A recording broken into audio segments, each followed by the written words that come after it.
What is up, nerds? Steve here with SAK Incorporated to remind you to follow us on the social media platforms. That's right, Facebook, Twitter, and Instagram. You can find us there at SAK Incorporated. Subscribe to our YouTube channel by searching for SAK Incorporated and pressing that sweet, sweet little button.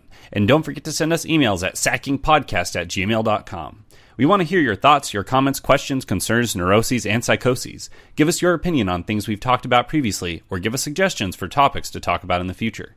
That's sackingpodcast@gmail.com. Special thanks to Turquoise Jeep for the intro and outro music today. You can find them at Turquoise Jeep on Twitter and on YouTube, where you can search for Turquoise Jeep. That is all. Enjoy the show. Young Hummer, hey. Hey. Tommy Scratch B. Hey, little lady, how you feeling? It's Hummer Boo at the crib, just chillin'. Trying to figure out what I'm gonna do today. How about you throw on something sexy and come my way? I got a treat for you and you're gonna like it. I hear those giggles, go ahead and get excited. You say in bed that your man is a lame guy. Having sex with him is just like watching paint dry. Damn, I really hope that ain't true. But if it is, here's what I'm gonna do for you. And when you get here, I'm not just gonna bang it, I'ma smash it too, so let's just say I'm gonna sing it. Let me sing it, girl. Smash it and bang. Let me smack it, girl. Smash it and bang. Let me smack it, girl. Smash it and bang. All right, welcome to SAK Up. SAK Up. My name is Steve. I'm Madison. I'm Ken. And this is episode 2. And before we called it the Sacking Podcast, but we've been tossing SAK Up around, and I think that's what we're going to go for. It's a little more born of machismo kind of thing. We could not have chosen a broer name than SAK Up. Yeah, For very, three dudes very who- non-representative of Yeah, our... For three very non-bro personalities. people. For 3 dudes who are not bros, we have the bro name of SAK Up. But I don't know, it sticks, it's interesting. Well, it's a little bit of bro in everybody. Call to Something. action, right? SAK up, motherfucker. All you nerds, SAK Up! All right, so let's start off with stuff that happened over the holidays. There's actually a lot going on, especially on Christmas. The Lizard Squad, the infamous Lizard Squad, attacked Sony and Microsoft nonstop, bringing Xbox Live and the PlayStation Network down pretty much all through Christmas for like 5 or 6 days, maybe almost no, it wasn't a week, but it was like... Plus, it was enough that people who got a new console and wanted to play their games, I'm sure they weren't happy. And of course, Sony and Microsoft have no real recompense they can give for their own failures. Except for 5 free days of PlayStation Plus. Did you know that matters? Yeah, I No, do. That's why they did it. So you were starting in on this earlier on our other podcast, SAK, or Game SAK, which you can find also on our YouTube channel. But what's your opinion there? Well, what do you think? From what I've read, it was pretty much and this is a pseudo common thing for these types of people to portray, but they were doing this service outage to try and force Microsoft and Sony to update their security, right? But all they were doing was the DDoS. Exactly, and guess what you can't secure yourself against? A service outage. When someone is just sending so many packets to your fucking server that it can't keep up, that's not a security issue, that's you're sending so many packets that the internet card on the server can't deal with them. So it's either they originally meant it in reference to some, like they were punishing Sony and Microsoft for having some security vulnerability that was disclosed that they didn't take care of, and they were doing so via a DDoS, or they're stupid enough to think that a DDoS is something that you can reasonably secure against. Yeah. You can, but it just costs you a ton of money, because it just means having a huge shitload of servers, such that you bring one down, there's 100 more to take its place kind of thing. I was going to say, so is there any way to defend against a DDoS? Like, how do you make it so you can't be DDoS anymore? It's just have a massive server room, essentially, that can't be taken down. DDoS is a distributed denial of service attack, for those of you who don't know. And that essentially means that you have a machine, or in probably this case, something like a botnet, which is a network of compromised machines that they're going to use for nefarious purposes, that are sending a huge amount of traffic, so much so that they overwhelm the server's ability to respond to both their traffic and to normal traffic. Mm-hmm. Right? So imagine for someone to DDoS you, if they're DDoSing a router, they're putting a router in a state where it's spending all of its cycles up to and including possibly a hard crash of just the router firmware, or burning out some component, or in an entirely extreme case. to where it can't service actual internet requests. So for all intents and purposes, you're not connected to the internet anymore, right? Yeah. Well, if it was just a DOS, if there wasn't a distributed part, then you just blacklist the IP and you don't let it talk to you anymore. You don't care about the packets. You don't try and process them. You just black hole them. With the distributed denial of service attack, it's a hundreds of different IPs all sending gigabits of traffic per second or whatever. You can't defend against that. The only way to defend against that is to increase capacity, but that's not a security concern. That's a business concern. So that's an infrastructure concern. Yeah. How would you? So if it's hundreds of IPs at once, why not just ban them all? Because they're using an IP switcher and then just. Well, I mean, if you go in for it, you can get ones. You can spoof the IP of your packet relatively easily. Like if you create something that actually crafts packets as opposed to using normal like DNS queries or whatever, you can just say your IP is whatever you want. And the IP space is 2 to the 32, which is a huge number, right? Yeah. So you can't ban every IP. You're going to get false positives from normal people's IPs that they're just using or whatever, right? It's a problem without a real solution. Yeah. Right? So until there's some sort of until you can get rid of botnets and until you can implement IP security and such that your source integrity is verifiable 100%, it's an unsolvable problem. And by packet, do you just mean, is it a request or just like a pack? It's just like in a lot of cases, router firmware, because they have so little space and processing power to deal with, it's oftentimes ridden with bugs.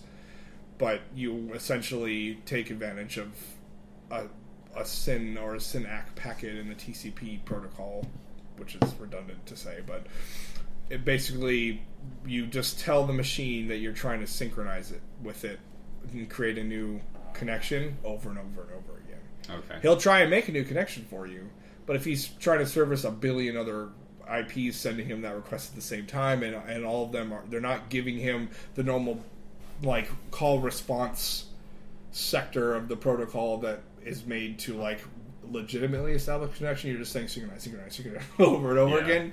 You can't handle it. So they're doing it for completely. I mean, they came out and said the security thing at first, and then afterwards they're just actually no, just fuck Sony and Microsoft. And my thing with Lizard Squad is I swear they just have to be 16-year-old kids. They have to be, and I feel like my main argument for that, other than the fact that most of the people who perpetrate these kinds of attacks are just fucking 15-year-old script kiddies who think that they're cool. These seem to happen during breaks, right? The last attack from Lizard Squad happened, I believe, over the summer when they DDoSed the shit out of Twitch.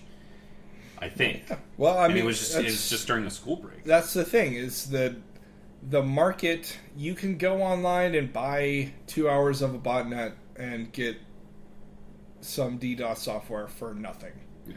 And it's kids, and I'm sure they're, they've got problems at home or some crazy thing like that, but they just need to feel like they have power. And it's so strange to me. I don't understand what would go through the mind of a person who thinks that that's Yeah, I think it's just literally, I'm an asshole, and they think they're cool or something. Even though they're not cool.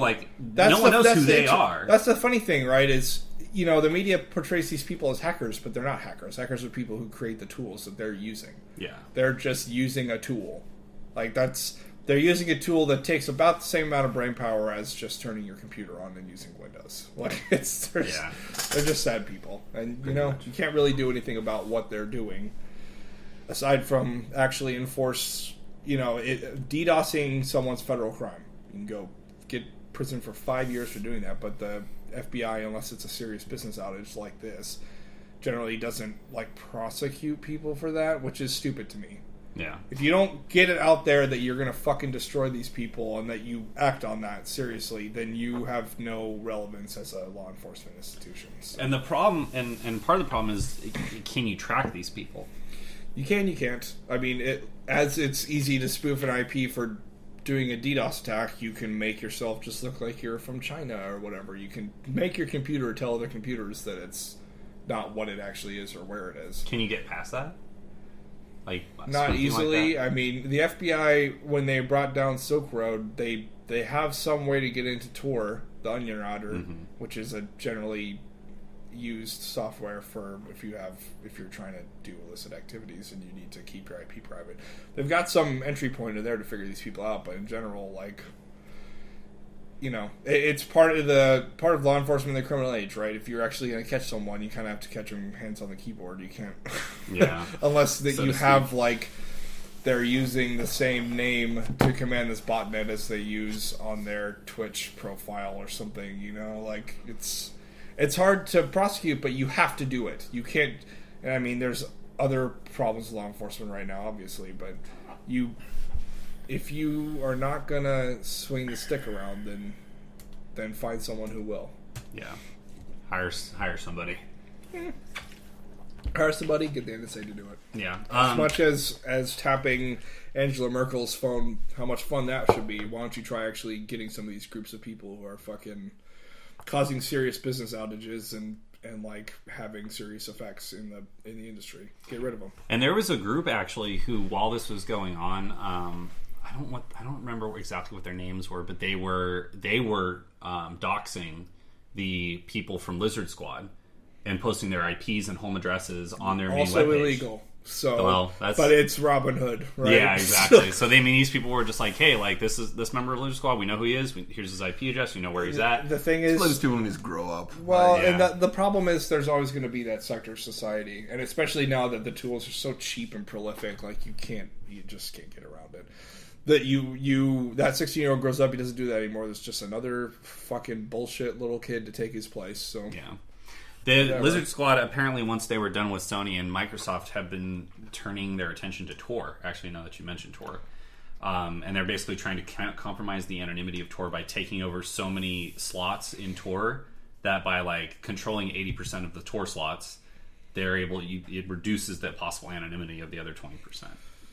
I don't see what they stand to gain from that, but they seem to be at cross purposes then, because Tor is exactly the kind of network that these people need to do their dark work. So, like, why would you destroy one of your most precious assets? But, you know, that could just be this sort of SJW bullshit where they're like, you know, we're doing bad things for good reasons, and if we bring down Tor, then we'll bring down more of these sites like Silk Road that are selling assassination contract hitmen and shit, you know, like, and I understand that, but why don't you get a job in law enforcement and make it easier and better for them to do that then? You have no right to do that as a citizen. No.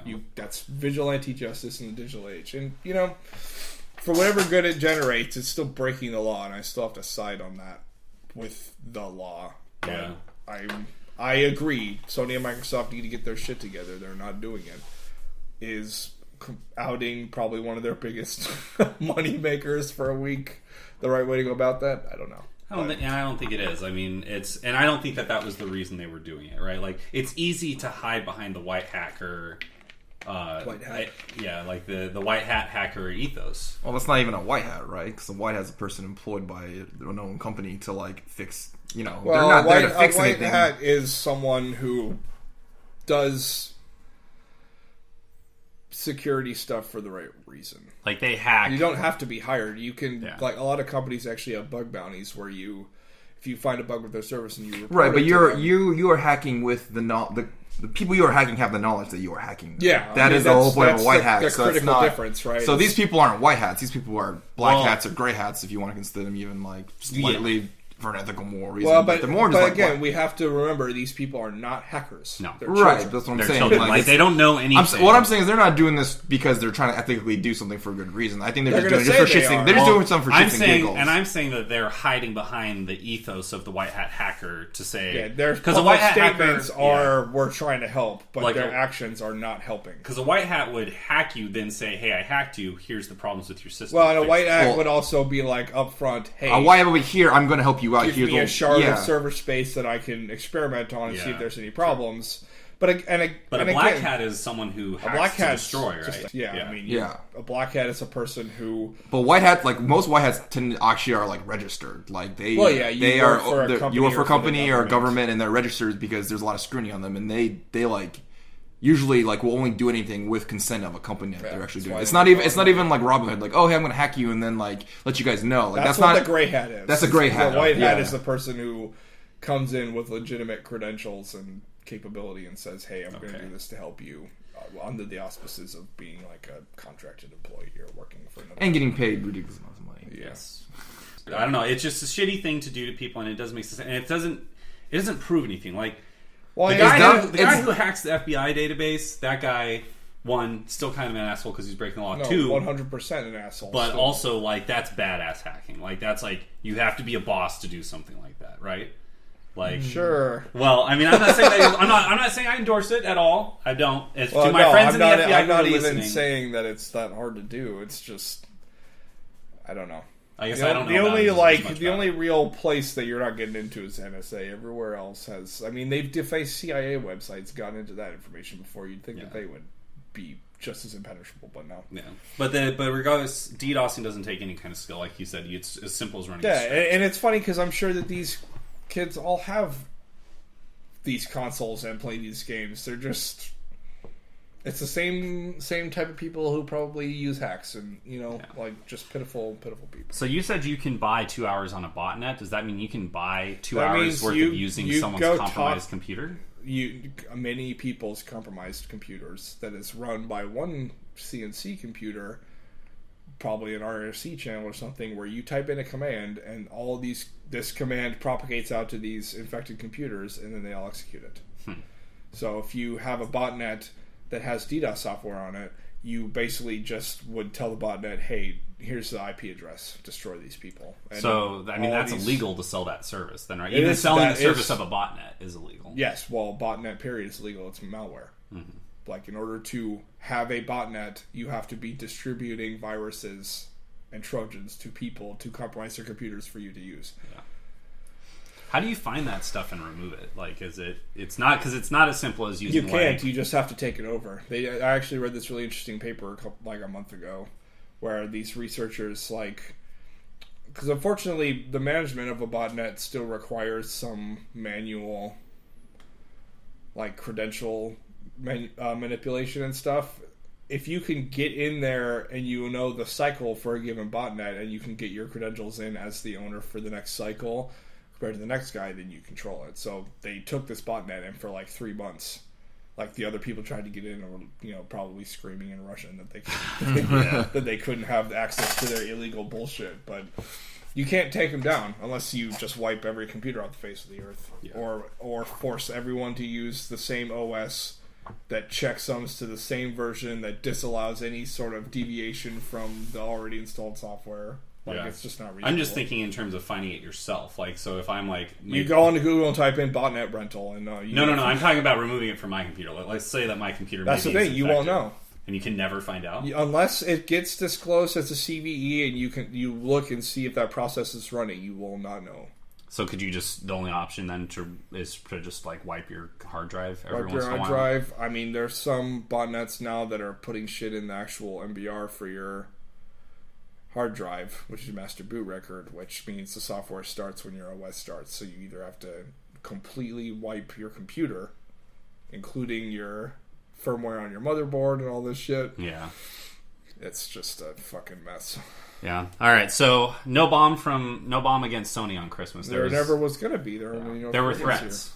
Well, yeah, and it's just pandering, right? Yeah. Don't do this. So while I cry in the corner of this movie, that doesn't actually matter. Yeah. So nothing happened. The interview was released on Christmas Day on VOD and a bunch of other places. A couple individual theaters in New York, I think. Yeah, a few individual theaters took it. Didn't George R.R. Martin show in his private theater at his home or something? The thing is he owns a theater. Yeah. Well, the thing is, the movie, the people had the right to buy the movies, but the thing is, the movie theaters themselves are the ones that pay for the film. Basically, they get to lease the film and show it in their theaters, and they pay an excessive amount of money. To be honest, most major films, the theaters actually lose money purchasing that. They want you to buy concessions, and they hope to make it up through the concessions.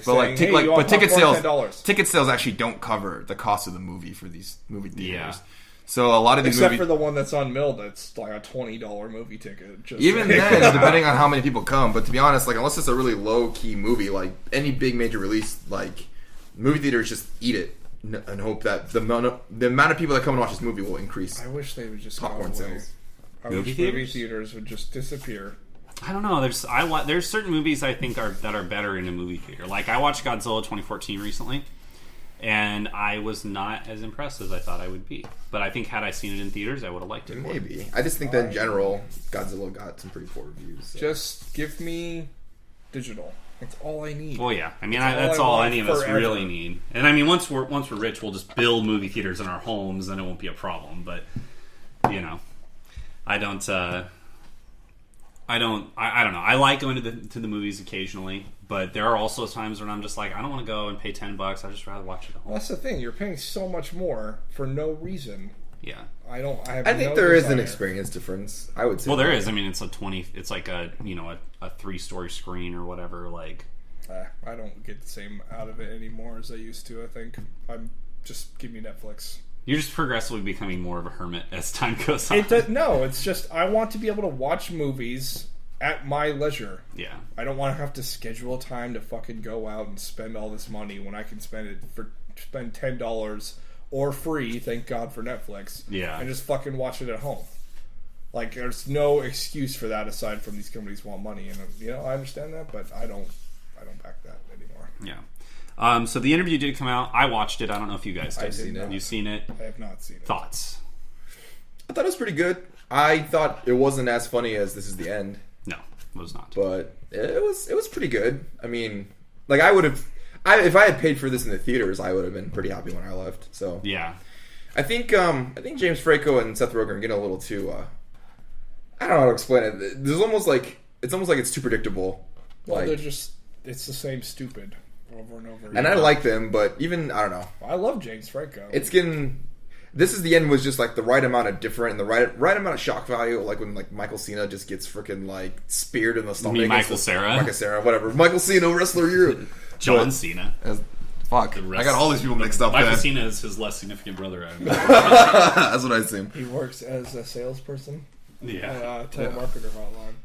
But that aside, I mean, I just think that the movie was funny, but it wasn't like hilarious at all times. Yeah, there was definitely some stuff in there that was like really funny, and I'm glad that I watched it. But it's not worth the huge stink that was made over it. To be honest, I can see why. That's what I was thinking. I was like, to be honest, like what I was sitting here, I'm like, this probably got more publicity. Like I'm kind of interested to see what the sales are for the video on demand. Because to be honest, like I think they got a lot of publicity. They like did. All the stars, like George Clooney, they're all like, play it. In before Obama, Clooney, motherfucker, we were criticizing Sony day one, but because he's got publicity. Yeah. Well, like Obama came in and said it shouldn't have happened. Even now, Obama's putting sanctions on North Korea for that attack. Well, right now. Or he's asking for more. He's gonna get them. So I just think, like, to be honest, like I almost like this was kind of a good publicity play. We'll see. Yeah, and that begs the question. And I've been seeing things headlines circulating about this. That North Korea, well, not that Sony necessarily manufactured it, but that North Korea didn't do it at all. There's been people saying that it wasn't North Korea at all. That the FBI didn't have any concrete evidence of that, and that it was an inside job. Actually, that it was just a disgruntled Sony employee who got pissed off and knew he was going to get fired and created a fucking hacker group. And no, he just installed his own software and then put it on a countdown, and when it went off, it infected the entire network and locked it down. And then he had already stolen all the information before that. Like, it was probably like a disgruntled engineer who worked at Sony who had the power. That's what some people are saying. Other people are saying if you do watch the movie, like if I was North Korea, I wouldn't be happy with this movie. It basically makes your ruler look like a dick. I mean, he is a dick. No, not your ruler. You're God. You're God. You're son of Jesus. Well, and the thing is that they actually make Kim Jong-un very likable until the end. Well, and that's the thing. It's that was the whole point. He's supposed to be likable, but in reality, he's actually a huge dick. Yeah, like he's like, he's so. You're like, like he's living in his father's shadow, like he's kind of this crazy guy. Like, he is obviously nuts because he has so much power, but you almost feel for him, and then at the end he's like, I was lying the whole time, fuck you guys. Like, my people suck and I hate them all, and then he gets shot with the fucking in a helicopter with a tank. So yeah, I just think that it was, I don't know, like if I was North Korea, like I wouldn't be happy about it, to be honest. So yeah. So some spoilers there, by the way. But if you have the opportunity, I recommend seeing it. I think it's very funny. I will see it when it comes out on Netflix. You will. It won't. It will. I guarantee it. Well, it's because it's owned by Sony, so it might not. Let's see. Should we just push? Should we go through the tech stuff first, and then sure, we'll hit general news. Got quite a few things for the other stuff. So Microsoft announces Spartan for Windows 10. Don't know what that is. I don't know what that is either. That is their equivalent to Google Chrome, essentially. It's a new web browser. Good. Internet Explorer needs to die. Yes, and unless Spartan is just an Explorer renamed Internet Explorer. You are right. I don't. That's what some people were questioning, but apparently that's not the case. We shall see. Yeah, it's Microsoft probably going to suck. is notorious for sucking at that. Yes. To be honest, I don't know. Like, I don't think I'd ever switch off from Chrome. Not because it's like such a superior platform. I mean, well, Chrome and Firefox are superior. They platforms. But I'm just saying, just comparatively to each other, I'm just used to it now. I don't think I want to switch. Microsoft just doesn't have the browser mindshare, right? No one has any respect. There's just such a terrible reputation for it. I understand why they would do it, but and it's sad because even the new IEs coming out were like getting better. Yeah, they're just too like they're so far behind still though. Well, it's not even. It's just the rep. There's just such a toxicity behind it. No, it's the fact that they have clear like shitty bugs and they say it's working as designed. Like Internet Explorer up to 9 had a bug where there's a JavaScript function called eval where when you call it on a string, it evaluates the string as if it was JavaScript function. Well, it never releases that memory. Never. Until you shut down the whole browser, not just the tab that called it, the whole browser. We were having a huge problem with that for ATIP because these Navy computers have like 2 gigs of RAM on them because it's a fucking shitty laptop on a nuclear submarine. Yeah. And like, if you left it on overnight, I wasn't using eval, but deep down in Google Web Toolkit, for their RPC mechanism, they're using fucking eval. It would blow up the whole memory. The page would freeze, and you would have to shut down the fucking computer and bring it back up again. Yeah. It's like, and that I looked that up, and it's in their knowledge database. And what's it say at the bottom? Works as intended. What? A memory leak works as intended? You got to be fucking kidding me! This is the caliber of people they have working on this fucking web browser. And that's the thing. Like, Internet Explorer was so shitty for so long, and it's like, and the thing is, Google Chrome comes out, and that's almost the same thing that we talked about on GameStack with Origin versus Steam. Google Chrome comes out, and it's light years better than Internet Explorer ever was in its first iteration. It's a reversal, kind of, but go on. How so? Well, because Chrome is still better, and it's a newcomer, so that's the argument in this case would be that Chrome is Origin, and Origin's better than Steam. That's true, that's yeah. A falsehood. But it's the same kind of like you have a newcomer. It is a reversal. But you have this newcomer who comes in, and you're Microsoft, and maybe Microsoft just didn't think about web browsing as an experience initially. They were just like they had a lot of shit happen to them in the 90s about Internet Explorer because they made it so like integrated with the Windows OS core that there was a long time up until like Vista or 7 where you couldn't uninstall Internet Explorer. You would fuck up your software. Yeah. Like you wouldn't be able to connect to the internet. So. And there was a long time period where they were there was a huge war between. It can't be that it's not even a war. They literally got taken to the Supreme Court for that. Well, wasn't there a fight between Netscape and Internet Explorer?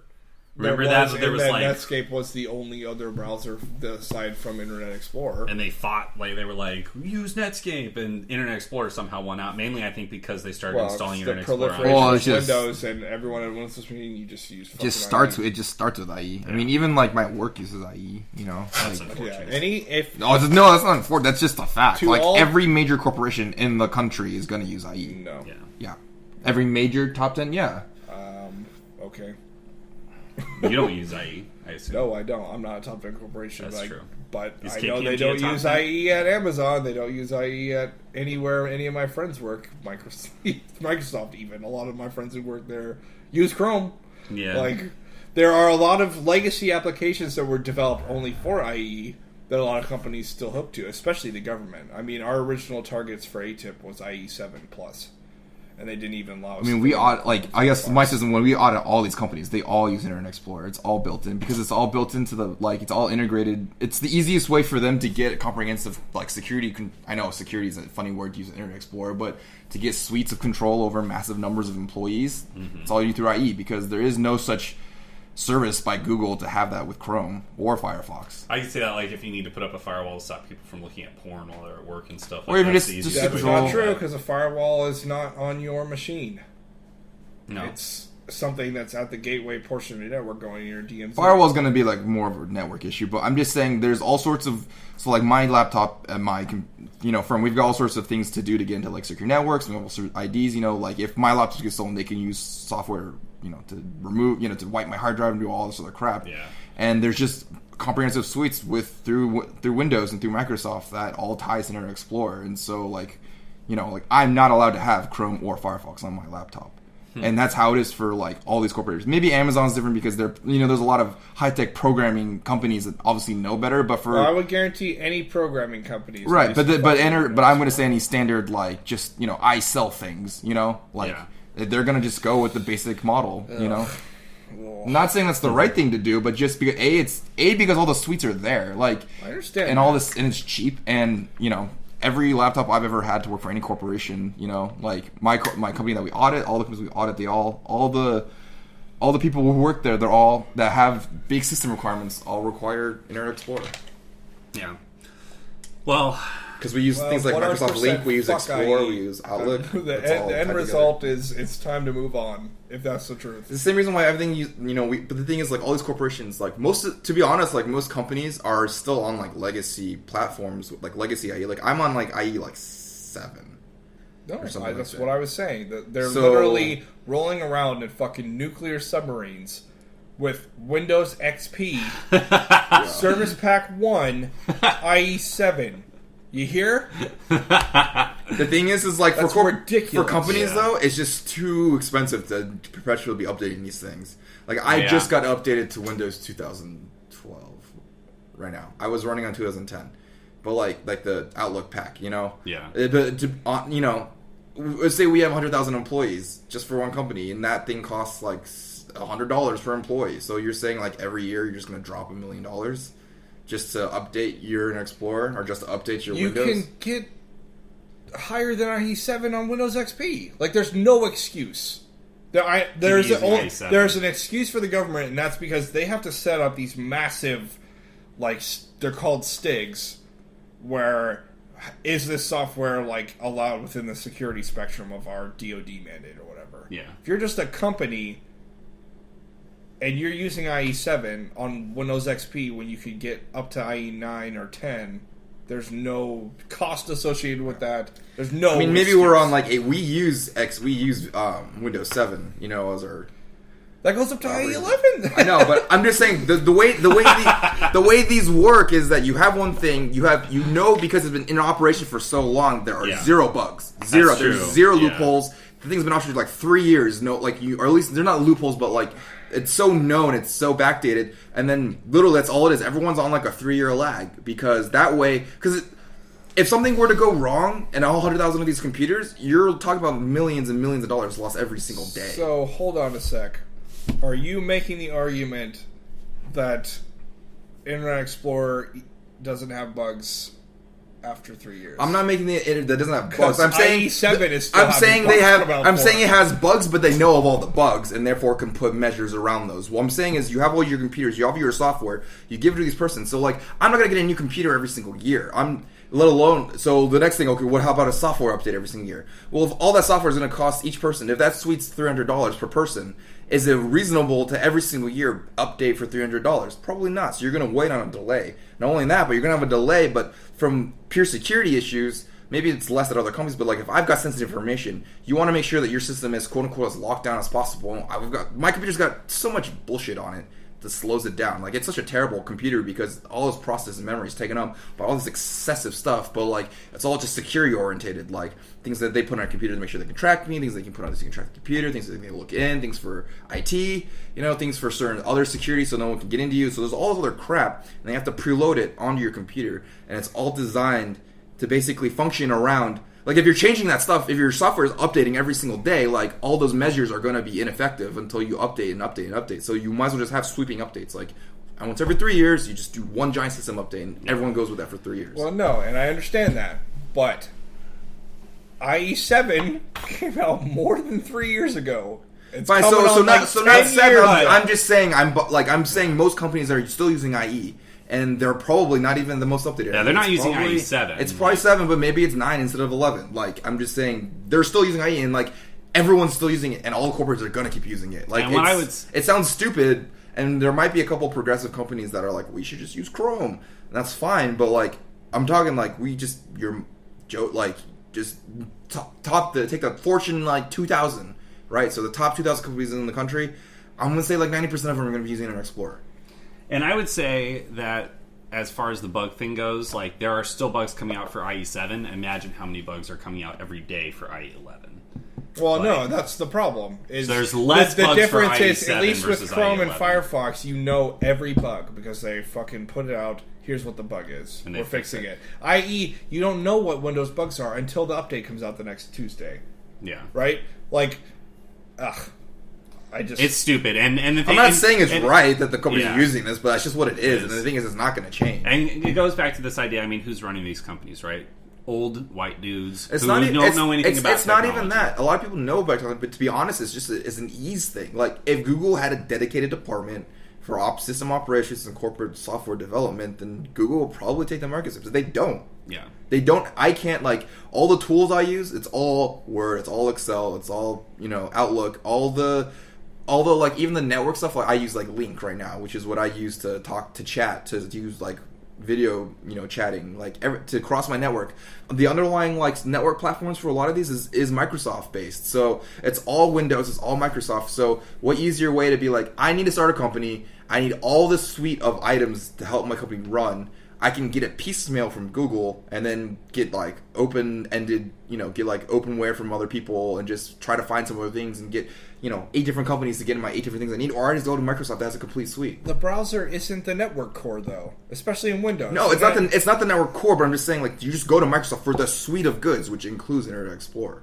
Yes, but you could get Chrome when you install the fucking OS. Like, and you can automate it. But you would you're not installing the OS on every single computer. The only you're doing applications like a sweeping update via network. The only applications that require Internet Explorer are web applications that are written in Silverlight or whatever ActiveX that only IE can do. Yeah.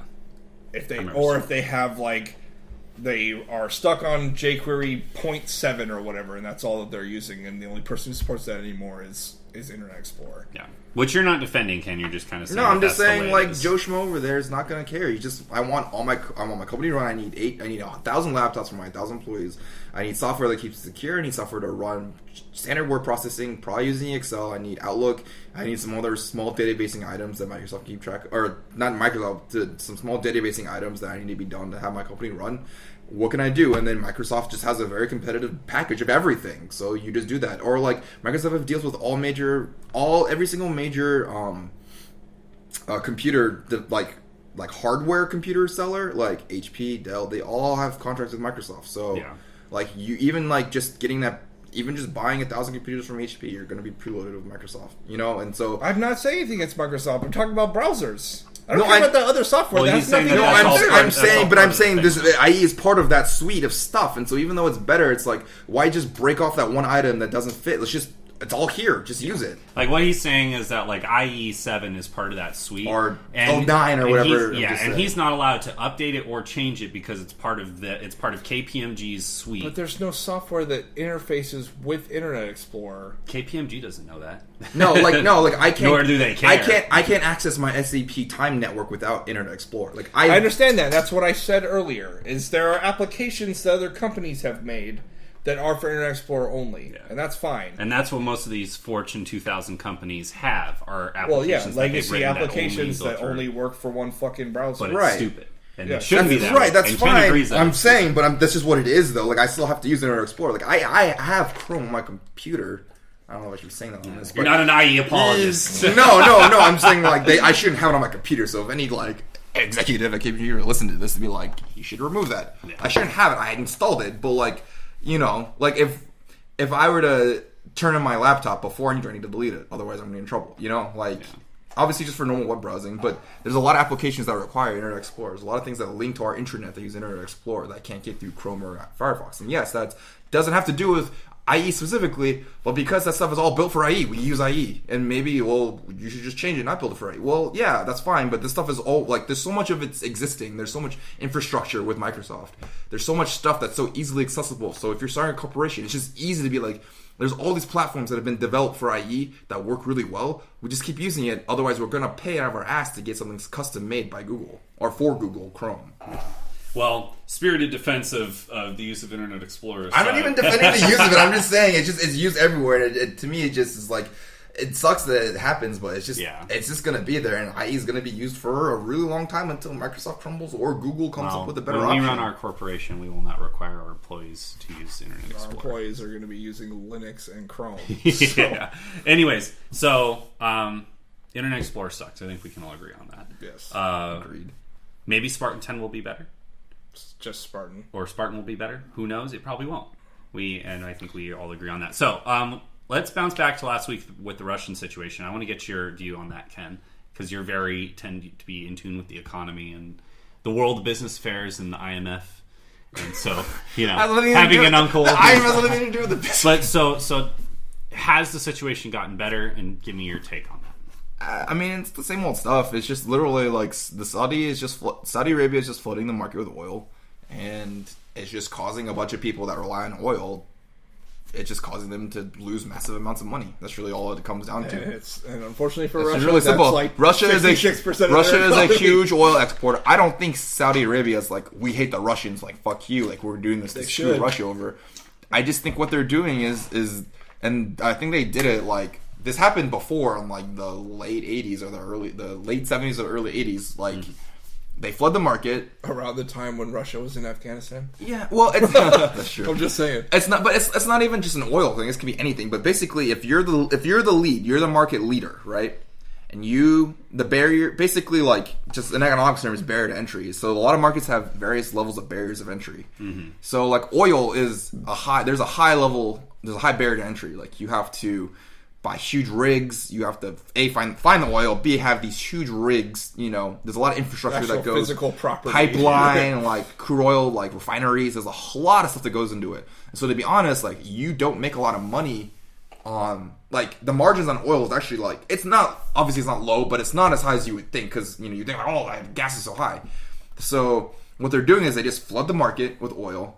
Saudi Arabia has enough reserve, A, oil reserves, and B, just like money reserves. Like they've probably been saving up for this for a while. They're like, and basically like as oil prices go down, the value of each barrel they have in the wells and in storage is going to drop. Right? And so that's going to cause a loss. Precipitously. That's going to cause a loss when you reevaluate your value of oil. And so Saudi Arabia is like, we're just going to be in the red for a while. Like, we'll just do it. We'll be in the red for a year, for 2 years, or however long they're going to do it. And so they're losing. Saudi Arabia is losing lots of money right now. Like, they are. But what they're doing is, from the strategy standpoint, they're saying, we are going to lose lots of money, but we know that we have the reserves and just, like, we built up our bank account that, yeah, fine. This is going to, over 2 years, this is going to cost us, like, $3 billion. But we've got $10 billion, so we're fine with that. The problem is, Russia doesn't have $3 billion saved up. Russia's going to lose $3 billion too. They've got 3 billion rubles. Woo! Yeah, well, that's probably what $5 American. $100. Yeah. So Russia, that goes to Venezuela. That goes to the same thing Peru. That goes to the same thing. Quite honestly, for a lot of the upstart American companies that are trying to like mine in Texas and like the Eagleford and like Marcellus and the shale groups up there and little bits of Canada and Alaska, like all these new corporations, like they don't have.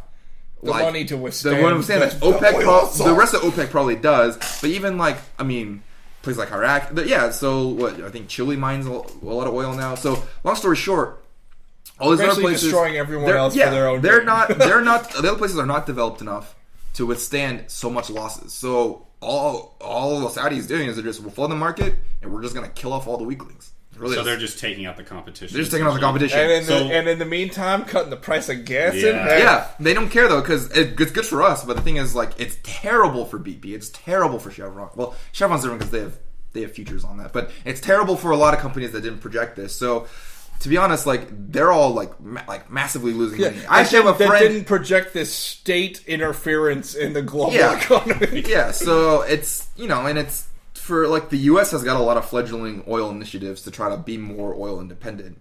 Well, we succeeded. I mean, we are. So, but like a lot of our companies like ExxonMobil, they're losing a lot of money right now. And it's probably not enough to knock them out. But like Exxon was I'm thinking of Shell. Sorry, go on. But like someone like like these Colombian or like Venezuelan mining companies that just started up, they're getting knocked out.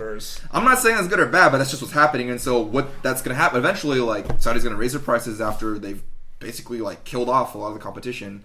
And then it'll go back to like, well, here's our three major exporters. Well, they're forcing a global like oil oligarchy again. So this is really good for us right now, but in 5 years we're probably going to be. It's going to be where it was, right? Like it's not like fucked. Like they get nothing they get nothing from having gas be so expensive people can't buy it. Right. Yeah. There's a level, but like gas will go up. Like I saw a thing on the news the other day. Like SUV sales are up like 80%.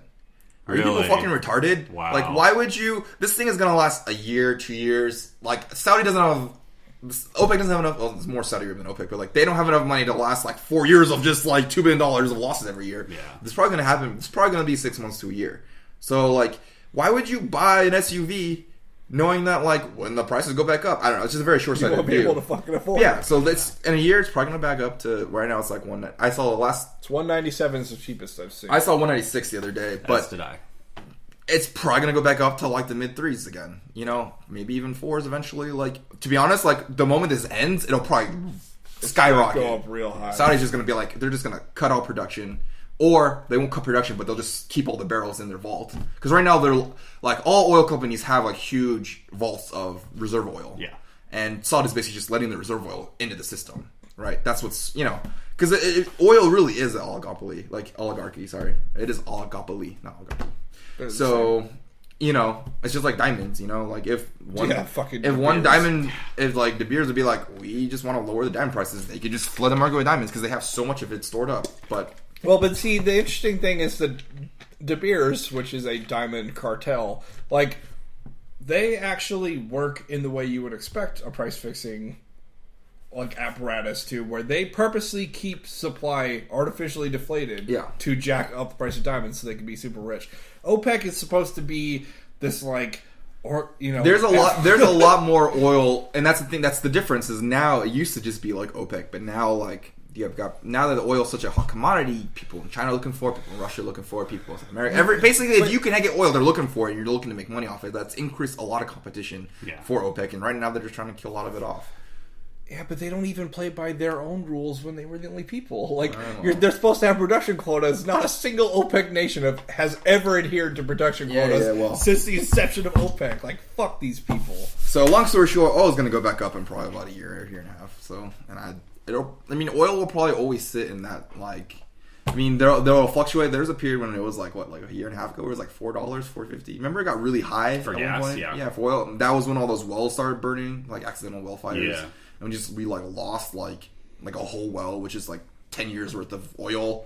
And like oil prices just skyrocketed. So they'll go up and down, but I don't know, it'll all be the same. Yeah.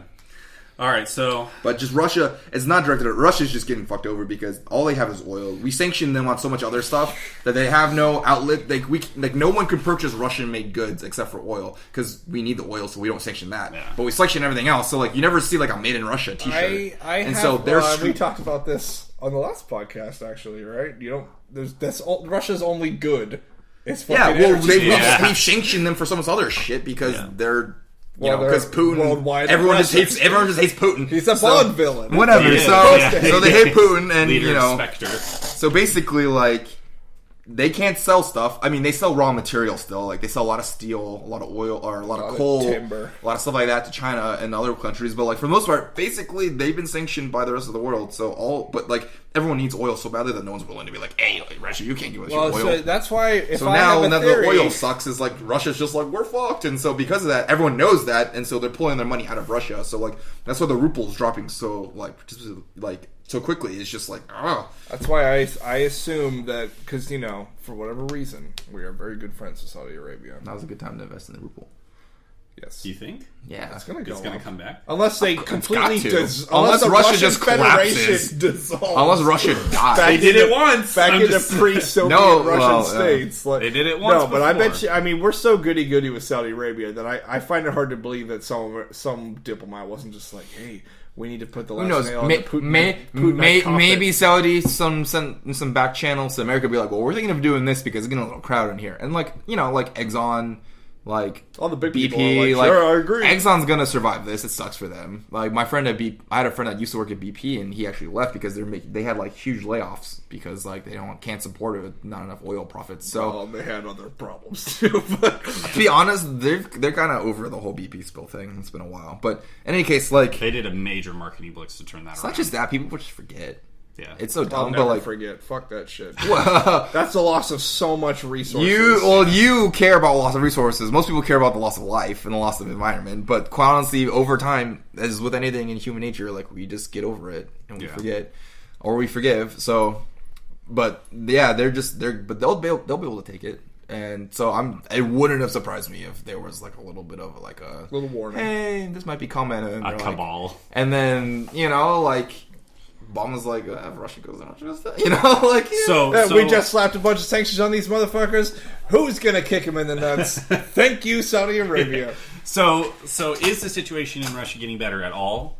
No. And will it get better? No, well, I mean, it'll get better eventually once the sanctions end. Or once the oil prices go back up. But right now, they're going There's to be waiting in bread lines and... No. That's, that kind of stuff. I don't think it's that bad in Russia right now, to be honest. I mean, there are certain parts of Russia where that's... Parts of Russia, the main cities will be okay. Like, if you lived in poverty in Russia, you're still going to live in poverty. Like, it's...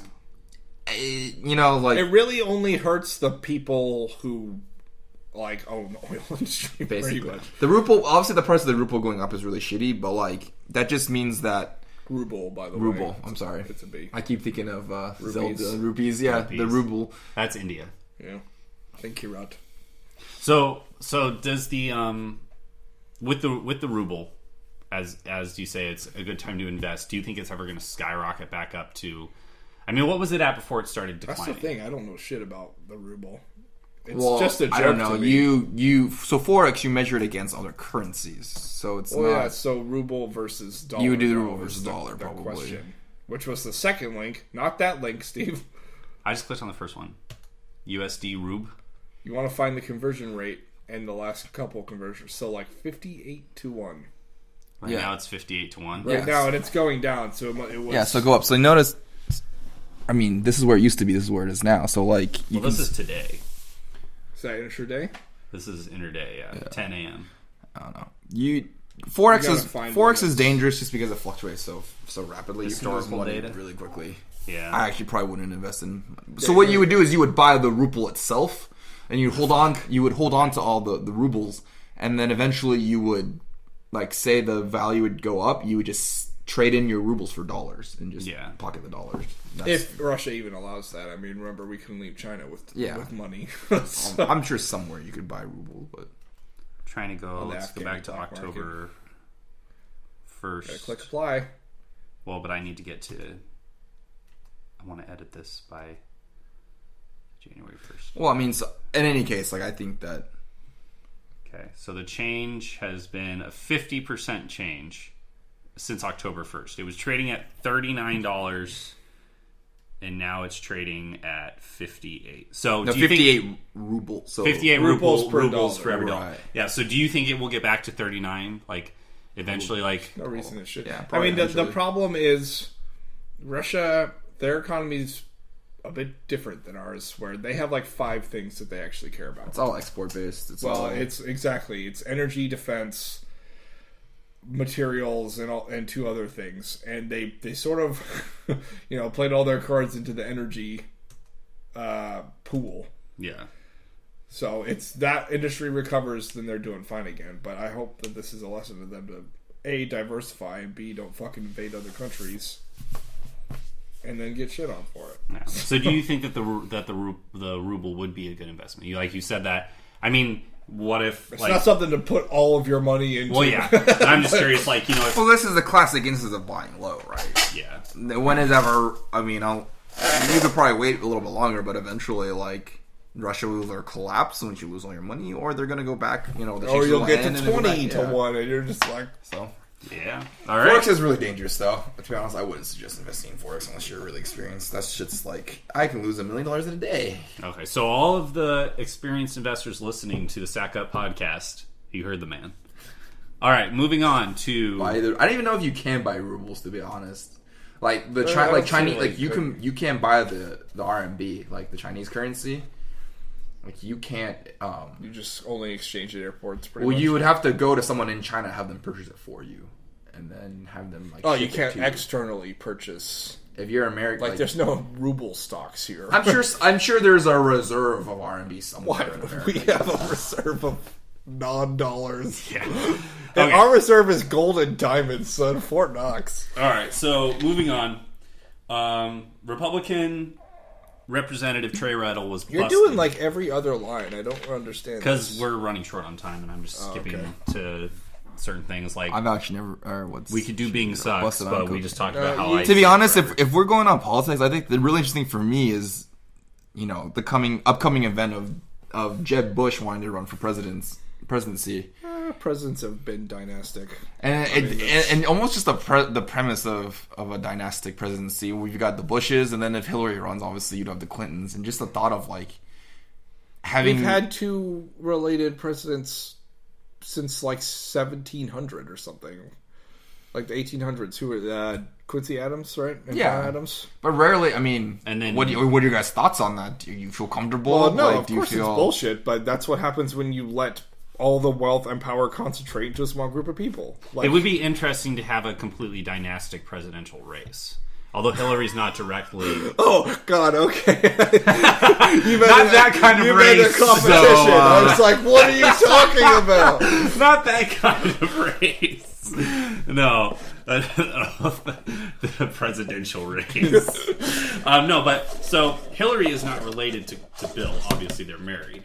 But she's another member of the Clinton You family. have to assume that her policies will be very similar to Bill's. Yeah, and so you're going to get down to She'd be Bill 2.0, and if she can play the saxophone, she's got my vote. Yeah, she can go screw secretary as well. If we get down to Jeb versus Hillary, it will be Honestly, a purely dynastic presidential race. Right. My big thing is I don't want my president to be named Jeb. I don't want my president to be Republican, so... I don't think we're ready for only Republicans purely are Jeb. fucking redneck president. I'm actually fine with a Republican president. I'm just saying... I'm fine with a Republican president, but Jeb... you guys don't know this, but... that is unacceptable. And not to mention, 2 is fine. 3 is ridiculous. That's a lot. Because at that point, it's like... sessions removed. There's a lot of reports that Jeb's actually would be a lot better president than Bush than W would have been. That would not have been hard. That's not hard to do. I'm just saying. Yes. But I'm saying, is it okay to pull W's reputation and smear it all over Jeb's when Jeb, if his last name had been different, could have been a very good candidate. Yeah, and I don't think that's the problem. The problem is you're now saying like, yes, we can have a father and his 2 sons be president if the American people elect them, though. Right? I think there needs to be controls on that. No, like I said, that's a huge aggregation terms, of power. That's 2 terms removed from a monarchy, essentially. That's for all intents and purposes, that's hereditary inheritance, right? Yeah. I mean, like you're just saying. Oh yeah, you guys, your family. Well, just wait 20 plus years till Jeb Bush Jr. Fucking. Right? Well, no, that's what I'm saying. Is he's Hispanic, though. Their children are old enough to also be president, Jeb and George W. Bush's. Yeah. So, well, it's also not surprising. But the thing is, this happened with the Kennedys and their Democrats. Yeah, I mean they. But they didn't have 2 presidents. They had a president and like a speaker. That's only because they all died in a point. They could have made it. They could have made it if this. God was not against them. They would have made it. If the Kennedy had children, I'm sure they would have been beloved. Everyone seemed to love that guy. But I was not alive when he was around. It's not surprising because a lot of politicians come from old wealth families, right? The Bushes are an old wealth family. The Kennedys were an old wealth family. and whatever, there are still Kennedys around who are old wealth families. So it's not surprising that you see them just from a societal standpoint. When can you practice politics? You practice politics when you have enough money that you don't need to work. Yeah, that you don't have to do anything else except which is totally fair. People. So most politicians tend to be wealthy people, and I'm obviously, if you're born into the Bush family, you're wealthy. For public service. I'm a public servant to my own interests. Probably. What's that? The spinning of the cup is probably going to come up on the microphone. I don't know. Yeah, I don't. It's going to happen, and I will not vote for him because I am a hardcore liberal. So that means nothing. On, you're less a hardcore liberal, and more you just hate Republicans. And I do not like George W. Keep an open mind, bro. I will. And if Jeb Bush runs for office and says he's going to legalize marijuana, he might have a shot with me. But, so you're looking for the you're going to be one of those people, which is an election time moderate. That's never going to happen. But, I mean, I don't know. Who knows what's going to happen? I mean, I think to be honest, I don't even think Hillary should run. Why not? She's old. Yes. So has every president been except no. I mean, how old? Do you know how old she is? Guess how old she is. Like 60-something, I'm sure. 68. She's 70 right now. Is she really? So by the time she runs, she'll be 72. That's fine. By the time she ends her first term, she'll be 76. How old is what's his face? John Vice McCain? President right now. Oh, Joe Biden. He's 1,000. I actually think he might be younger than Hillary. If Hillary wins and dies in office, she just elects Bill Clinton vice president, and then we get 8 more years of saxophones. Bill's just as old. Have you seen the guy's looking more like a mummy? Here's the thing: like, who can the Democrats bring to bear to run against Jeb Bush? No one. It's essentially just handing it over to. Not necessarily. You're putting Hillary forward because you want to get the women's vote and you want to get the liberal, like the progressive vote, and that is your only defense. When you choose Hillary, you don't get the moderate. To be honest, like a lot of people don't like I don't like Hillary Clinton. Yeah, a lot of people don't like Hillary Clinton. So but the other way Democrats. She's a very defensive. I just think I like Hillary. I just don't like the fact that she's that old because I want my presidents to serve 2 terms. I want my presidents to be of sound mind. There's that as well. I think every president. I think it behooves the country to have a president serve 2 terms because I feel like the first 4. I mean, it's hard. Hillary might be different because she saw what Bill did, and so she knows. But like your first term getting elected again. But your first year, your first 4 years, you spend the first year learning. You spend the second year and third year doing stuff, and then you spend the third year campaigning for the fourth year, for the next year. So you don't only have 2 years of actual stuff. So like, I just prefer, like, I don't know, like, do you think she's gonna stay until she's 80? And there's like, yeah, she's healthy now, but there's just at some point you get to that old, there's just chances shit's gonna happen. Chances shit's gonna happen. Doom. So I don't think it's very. We elect a president based on the presidency, and no one really looks too much into the vice president. But like, I don't know, like we could have a really shitty vice. Who knows? Like, obviously this is different, but like one thing I thought of when McCain was elected, I was like, McCain's being elected. There's no way in hell I want Palin being the president. Ugh, yeah. You know what I mean? Like.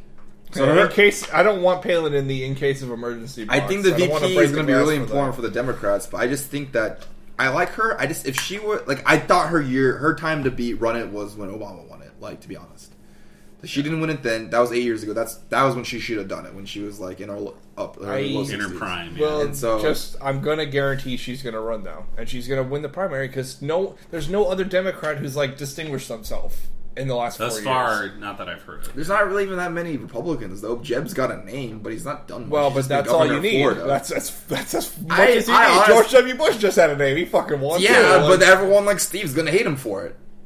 I hate him because of all the things he did. Oh, you mean George? You mean Jeb? I mean Jeb. You hate him because you hate him because his name is Bush. Well, and on top of that, you hate him because he's Republican. And to exacerbate that problem, you hate him because his name is Bush. Jeb Bush has no chance with Steve Shackelford because you are a Republican hater. They could put a scarecrow in the Democrat fucking vote, and Steve will vote that over Jeb Bush. I will. A fucking scarecrow. I'll make sure to go out. Vice president will be crows. Yeah. So. I don't know. I'm not up for the familial shit, but it's the natural conclusion. It would just be interesting to have that. It'd just be an interesting race to be like Bush versus Clinton. Oh, good. Yeah. All we need now is Al Gore to be VP, and we'll call it a day. I cannot wait to Al Gore should run again. The fucking attack ads. Dude, Al Gore is just man bear picking it up somewhere. Yeah, that's true. That's good. I just can't wait to see the attack ads for that election. Yeah. That's it. It's going to be a fucking... Hillary Clinton let her husband get his dick sucked somewhere else. Jeb Bush would never let his husband get his dick sucked. And that's some Republican writer will write that. Yeah, they will. And they get fired. Yeah, fuck that. All right, so speaking of Republicans, Representative Trey Reddle was busted on cocaine charges. Now, that happened a long time ago. I hope you know that. I don't think so. No, he's been under indictment for that for a long time. If it actually finally went through, then sure. But I remember reading about that like last year. Was it? Yeah. I remember him having problems last year. Maybe it was someone else, but... I mean, what's the story here? Surprise, surprise, a politician did something not ethical. Yeah, I mean, I guess most of the stuff is from the beginning of the year. Actually, I'm wondering how that came up on my feed. That was on my Facebook feed. There's been some kind of new... I mean, regardless, it just, there's gonna be George W. Bush did cocaine. I mean, it's whatever. My opinion is that, as you said, these people are all rich. They're all wealthy. They don't have to work, and so a lot of them are second generation, as in their inherited wealth. They didn't actually have to work. So they didn't actually work for it. So I feel like a lot of these people, we had people dating strippers or hiring prostitutes. Yeah. And, well, my point is not that a Republican or any politician. You just want to bash Republicans. No. What the thing is that you saw a chance to smack the donkey in the ass. The irony, or the elephant in the ass. What made this so ironic was that he voted for drug testing for people to gain access to entitlements. Well, also good for him. The whole Republican doctrine is to believe that you're superior to everyone else, right? I mean, that makes complete. Hey, when your policies favor business over fucking citizens, then yes, that is your Republican policy favors.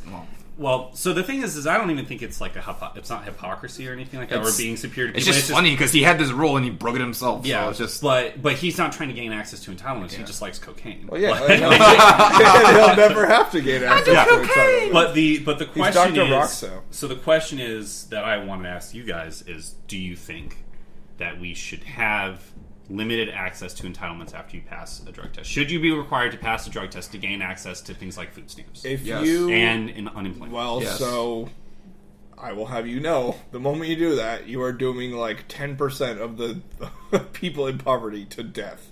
Because they will not pass a heroin addict cannot pass a drug test. But that's the question, right? Do you want your money? I'm going to say right now, I know where you're going, and I totally agree with you.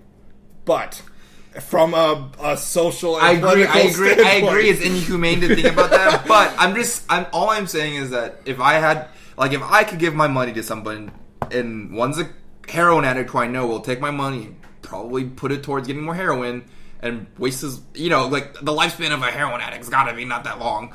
Yeah. Regardless of how well they eat, or I could give it to just a normal person who's down in their working mom or something like that. Then I'd rather that happen. And it sounds harsh to be like, well, no food for the heroin addict, but it's kind of like, well, you're just put on the streets because you're a heroin addict, and that sounds kind of bad. But it's a difficult thing to judge for us as we sit atop our mountain of privilege and essentially wealth that we kind of have just because of our skin colors. I mean, you're Asian, but you still are pretty. I'm basically white. Still a value. Yellow is just an offshade of white. Yeah, exactly. Yeah, after it's been peed on a few times. No, after it's been after it's been rolled on gold for a little bit. It turns yellow. Gold dust. All Asian babies are rolled in gold dust. But it's a very difficult thing for us to judge. But for me, I would rather have drug testing for entitlements. The thing is, I agree with that. But there are, I think in the end it saves money, right? Because now just an absolute number less people are going to have access to entitlements now. Yeah. But there is a social cost that gets paid there because a lot of people it's not necessarily their fault that they're in a point where they need welfare and they just also happen to need drugs. I don't know about that. Addison. I mean, some people are born addicted to drugs. There are crack babies who are born addicted to cocaine.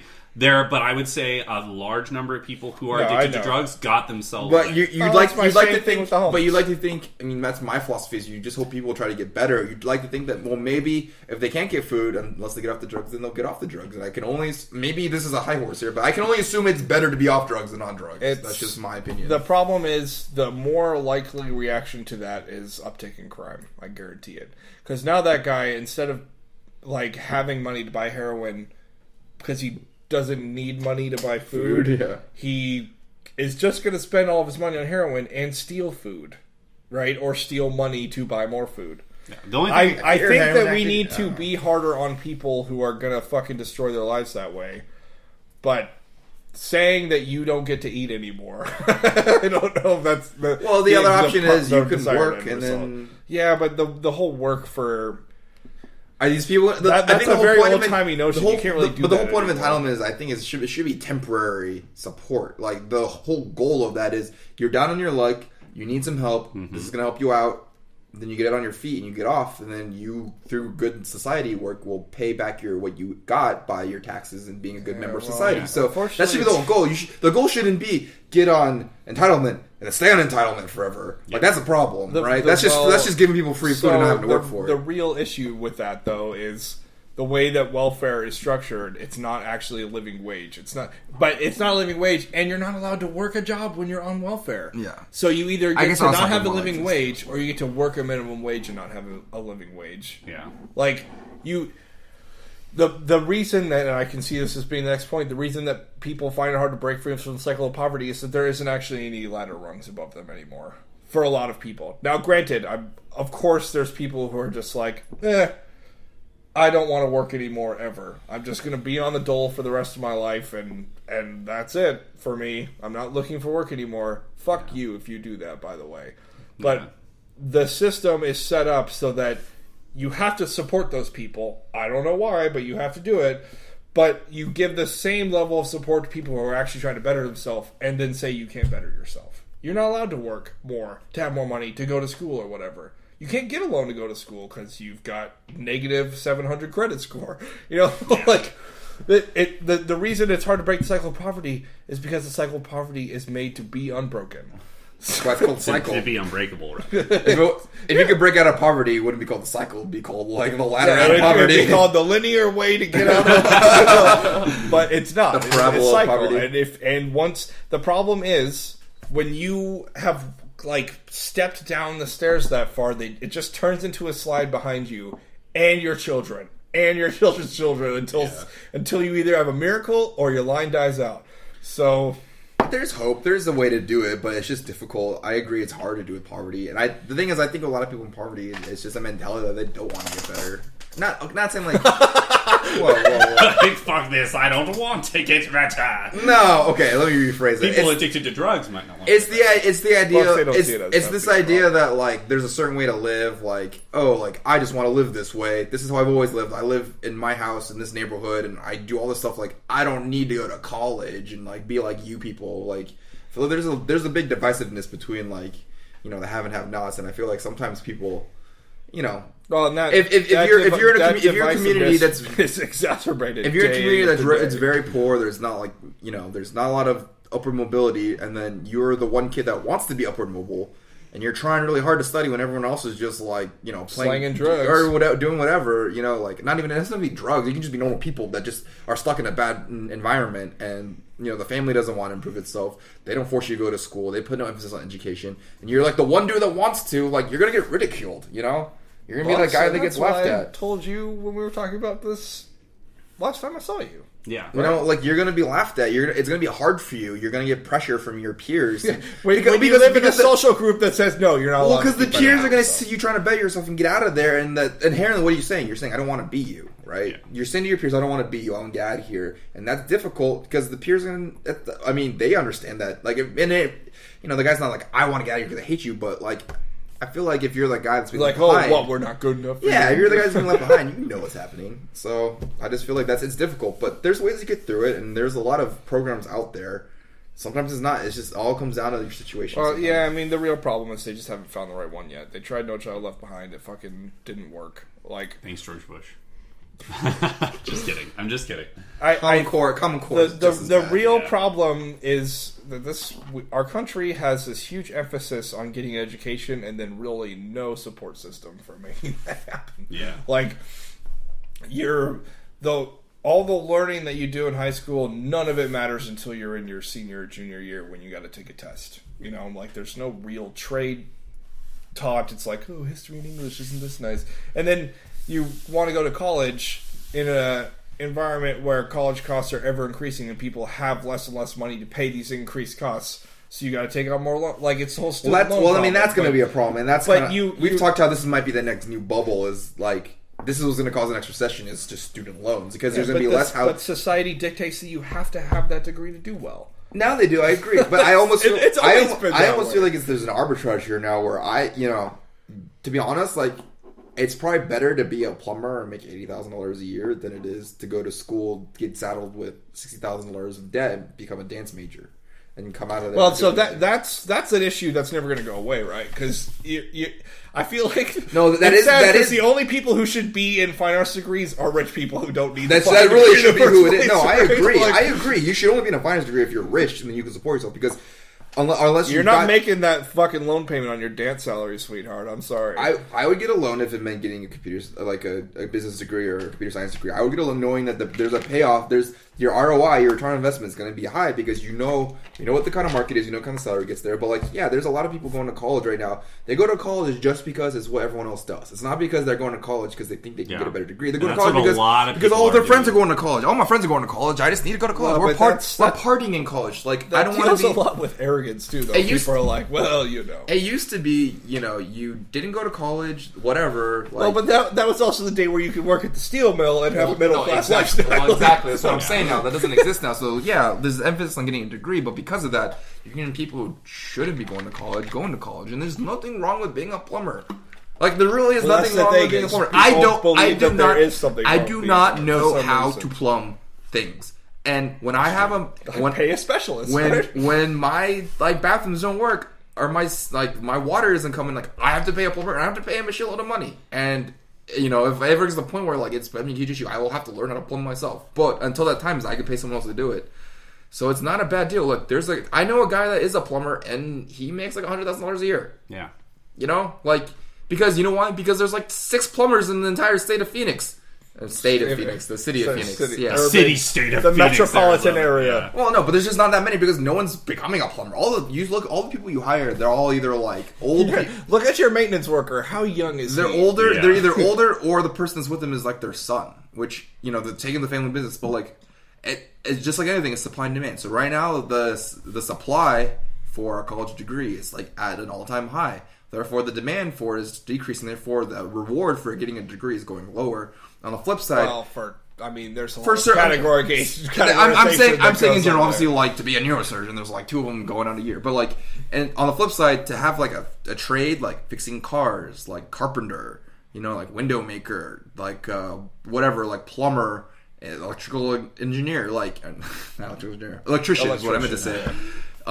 There's the electrical engineers. There's a dearth of them right now, and you can make good money because everyone needs you. So but they're for whatever reason are cast look down. Yeah, there's a because it's a trade. It's not it doesn't require a fucking college degree to do that stuff, and people think that you need the degree to be. If my kid wasn't smart enough to go to college, I would totally tell him to be a plumber, in a heartbeat.